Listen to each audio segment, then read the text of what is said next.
Oh yeah, welcome back. It's Friday again. Feels good. On time. You know what I mean? On time. Dropped the day off. I promised you I would do it. Right? Last week I wasn't feeling too good. To be honest, I'm still not feeling as good as I was like 3 weeks ago or 4 weeks ago, but it is what it is. The feeling will come back. You know, you're not always gonna feel positive, but I just came back from filming something with my friends in Burlington, and they called me. It was my good friend from high school. Called me. He asked. He said, I got something I'm working on. Let's go film. And I went to go film. And I've been in school for acting, but I hadn't acted like that in a long time. So it really did feel really good to kind of just release it all and release it all. Hey yo, no, I'm joking.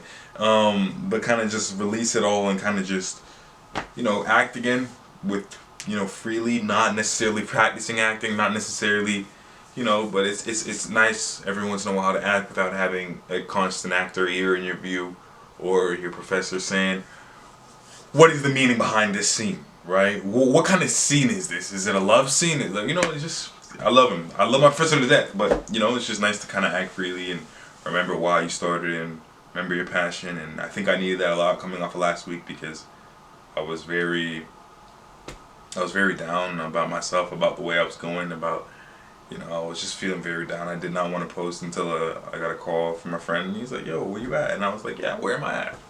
And that's why it's why it's important. Like that's something that's super important, right? I would say it's the number one important thing is to have people around you that can kind of lift you up like that, right? Just having that one voice around you can really lift you up, and just being around people that see you in a certain way that you at times will not see yourself, but it's better than the way you view yourself, so they'll kind of lift you back up.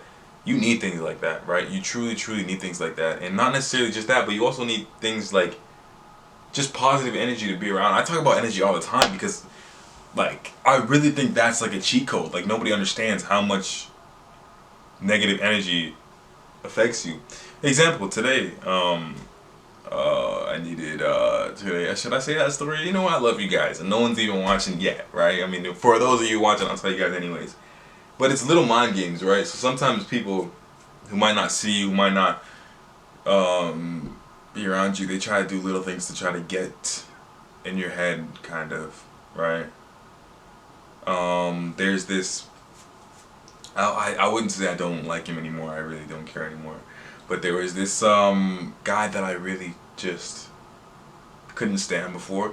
You know how like you're with a girl and she has a girl best friend, a guy best friend or whatever, and you kind of just don't like him just because he wants to tap. Like he wants to tap, right? So you don't really like him or whatever. And then when you break up, like she kind of like he knows you don't like him, so she tries to hang out with him a little more, right? That was kind of happening. And then it's little mind games that girls do. Girls are pros at that, by the way, right? Girls are insanely talented. I'm not dissing them. Insanely talented at kind of playing with your mind. So that's why I would say stay away from girls if you're trying to lock in. That's a distraction. They're gonna play with your mind. You don't need that type of distraction. But today, when I was kind of free in Burlington, I had no distractions. I had no things, right? Trying to play with my mind, sending whatever. What are you doing? And it's just when you really let it get to your mind, it affects you. Now I'm not even gonna lie, I let it get to my mind because I'm over here talking about it for longer than I should be. But anyways, the point is, let me not get distracted. The point is, finding your passion, locking in on what you do. It brings back this certain joy. Today I felt like a little kid again when I first found out about acting. You know what I mean? Just doing it, because so many times I'm in my room fantasizing about what I want, how I'm gonna get it, what I want, blah blah blah. Last video you saw me guys stressing, and it's like you constantly live in this future time. You constantly live in this point where it's I want this here, but what about what you're living in right now? And I know it's easy to say like, oh no, it's hard for me to live in right now because I don't have this, I don't have this, I don't have that. And I know you can say that. I know it's easy to say that, but at the same time, every single moment, and it's very hard to kind of enjoy and embrace every moment, but every moment you're going to look back on at a point and enjoy it for what it was, whether it's max stress or whether it's max happiness. You're going to think back to it at a point and reminisce and kind of just miss it in a way, just want to relive that in a way, and just So I encourage you to live on every moment, and I encourage you to find on new moments. There's so many times where I say no to things. There's so many times where I just want to stay home, but it's like being out there doing what I'm passionate about. That's what kind of brings it back in my head. Being around people that see me in a certain way, it really makes me feel better, because it's just like the way they see me is the person that I really want to be, if I'm being honest, right? Like the way they see me is the way that I kept for them, because I known them and they haven't seen every side of me. But the people who have seen every side of me seen the worst parts of me, the parts that I don't want to remember, and the parts that I don't want to carry inside of me every day, right?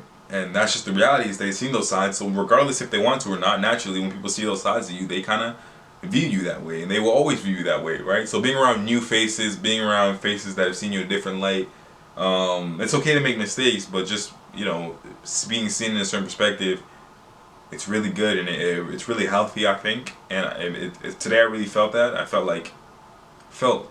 like me in a way that I haven't felt in a very long time, and it felt good. I still am slacking. I'm sorry to my Raptors account. I've been struggling with that, and let me be honest with you, because on YouTube is where I'm gonna be the most real I've ever been. The reason I struggle with that is because I don't have the same passion I have for acting that I do for the Raptors, and I love the Raptors to death. You know, Scotty, Bi, Grady, Jamal Sheed, freaking every single one on that roster. I love all those guys, right? But you know, just saying "boy ain't no way, boy," which I love saying. Boy, I love saying that, right? Like, I love saying that, but there's so much more to me, and I can't really be posting Raptors accounts. I don't want to make it fake. I think my last two posts, I kind of was getting to a point where I didn't want to do it, and if I don't want to do something, I'm not going to do it. That's just the type of person I am. Until I feel like I should do this again, then I won't do it. Like, it's like, I don't want to work right now. I'm unemployed. Everyone makes fun of me. You're unemployed. You're unemployed. Oh my God, you're so unemployed. You're rich, but you're so broke. Right? And it's like they're always making fun of me, right? Even if they don't say it, you feel it, right? But at the same time, it's like, I don't want to do something that's not acting. I said that in my first video that I ever dropped. I don't want to. With my parents, I'm not going to do anything that I don't want to do. And I know that sounds so stupid. Like, Richie, what are you doing? Like, you have to. But I don't. And I don't. And I would rather just die trying to act for the rest of my life than do anything else. And, you know, passion is important. Passion keeps you going. People around you keep you pushing. And yeah, so I couldn't post Raptors videos because I didn't want it to be fake for you guys, and I love Raptors Nation, and I went to the OKC game, and I didn't make content there, but I had a good time, and I really wanted to just kind of find who I am before I show you guys a version of me that I made up. I don't want to make up versions of me to show you guys, and that's something I feel like I've been trying to do my whole time, but starting now, I kind of want to change that, and I kind of want to truly give you the real authentic version of me, however that is, and I feel like I do that the most on my YouTube, so stay tuned. Stay tuned for that, right? And I'll be here talking to you guys like always. But yeah, I just wanted to give you guys a little update from last week, right? That's all it is. Keep your word, keep your passion. Your word will. This is just a counter to the last video. Your word will keep your passion. Your passion will keep your friends. Your passion will keep your surroundings, your heart, your everything. So just keep that, and everything else will kind of keep your word. Every day, the little wins, every day is what builds up, you know, the you feeling good is what builds up you leading to a good performance, whether it's athletes or acting, whatever, you know. Just the little wins is what's going to, every little win clocks in your head, right? Just the same way every little defeat, you kind of stub your toe on it. You kind of just, like, you know what I mean? Like, every time you have a little defeat, it's the same thing with a win. I woke up this morning, I took that cold shower, and it's these little things. So stack up on those, and you'll be alright. And I will see you guys next Friday, and I love you guys. Thanks for the chat, and love you guys. Yeah.